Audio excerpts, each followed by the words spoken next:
Hawak ngayon ng mga otoridad ang dalawang sospek sa panluloob at pagnanakaw sa isang gasolinahan sa Barangay Dupak, Asingan, Pangasinan. Ang mga sospek ay isang 21 at isang 17 anyos, parehong lalaki at pawang residente sa nasabing bayan. Sa kuha ng CCTV sa lugar pasado 11 ng gabi noong Lunes, makikita ang mga sospek na naglakad galing sa likod ng gasolinahan at agad na pumasok sa loob ng isang kwarto kung saan naroon naman ang natutulog na pump attendant.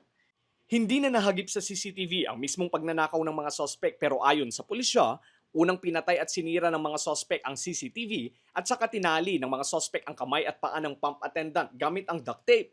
Sinira din ng mga kawatan ang vault gamit ang isang grinder at tinangay ang nasa mahigit 260,000 pesos na cash. Pagka report, pumunta po yung mga kapulisan po natin para i-verify yung insidente. At doon nga po, nakita po yung pump attendant po nila na nandun, na naka-duct tape po yung kamay at paa niya. Na-identify po yung mga suspect, 21 years old. Dati pong trabahador po ng Red Star Fuel na natanggal po. At may kasamahan po siya na isang minor de edad. Pagdating po nila doon, binuksan po agad yung kwarto ng pump attendant. Na po nila yung pump attendant na andun. Tsaka po nila binuksan yung bolt gamit yung grinder. May dala-dala po silang grinder. Sa ikinasang hot pursuit operation ng PNP, hapon noong Martes nang matunton ang dalawang sospek at na-recover ang 214 pesos na cash, isang peking baril at grinder na ginamit sa pagnanakaw. Na-recover din ang motorsiklo na nagsilbi umanong getaway vehicle ng mga sospek. Nahuli po siya doon sa Barangay Bantog kasi taga Barangay Bantog Asingan din po siya. At itong minor de edad po, dito rin po sa Barangay Baro Asingan din po. Nung naanuli po sila, inano po yung pera at inilabas po nila, yun nga po. Bawas po yung pera, nabawasan na nila. So ano mangyayari dito sa minor de edad na suspect po natin? Bali, inano po na namin sa DSWD, sir. Depende na rin po kung ano yung magiging status ng kaso niya. Kung makakasuhan pa ba siya o hindi na. Ayon naman sa manager ng naturang gasolinahan, ang isang sospek ay ang kakasibak lang na pump attendant. Sinasanti umano ang sospek dahil sa sunod-sunod nitong violation. Magsisilbi rin umanong star witness ang nooy nakaduting pump attendant laban sa mga sospek.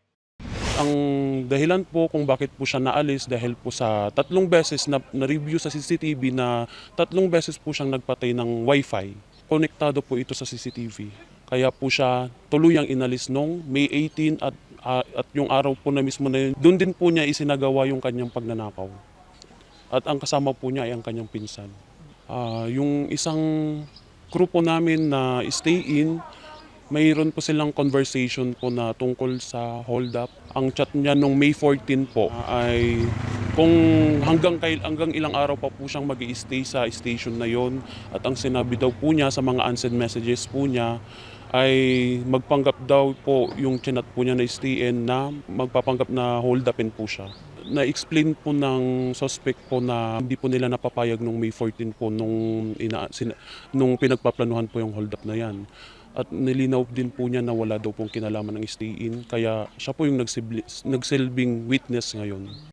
Samantala, patuloy pa rin ang sinasagawang investigasyon ng pulisya at inihahanda na ang kaso laban sa mga sospek. Kung sakaling may mga insidente po na ganito na makita nila o kaya po, maging aware lang po sila at itawag po agad sa kapulisan po natin para nang sa ganun po ay maaksyonan po natin agad. At mahuli agad kung sino man ho yung mga kawatan na gumagawa po ng ganito. Lester Narag, Balitang, Solid North.